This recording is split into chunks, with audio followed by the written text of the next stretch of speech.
છે બે મુસલમાન ભાઈઓ હર મહિને પોતાના ઘરનાને કંઈ બહાનું કરીને શ્રી ગિરિરાજજી આવતા પરિક્રમા કરતા. એકવાર પરિક્રમા કરતા રાધાકુંડ પર પહોંચ્યા. બંને શ્રમિત થયા અને એક વૃક્ષ પાસે બેસી બંનેને નીંદ આવી ગઈ.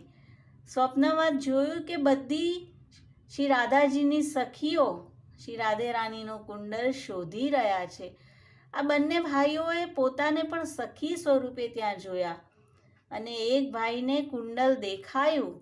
તેણે બીજા ભાઈને ઈશારો કર્યો કે જો કુંડલ તો ત્યાં છે, અને સખી સ્વરૂપે રહેલા બીજા ભાઈએ જઈ શ્રી લલિતાજીને કુંડલ આપ્યું. શ્રી રાધાજીનો પરમ પ્રિય કુંડલ છે અને આપ પ્રસન્ન થઈ ગયા કે આ કોને મળ્યું? કહે છે આ બે સખીઓ હમણાં જ અહીં આવી છે તેને મળ્યું છે. અને શ્રી રાધાજીએ પ્રસાદી બીરા બંને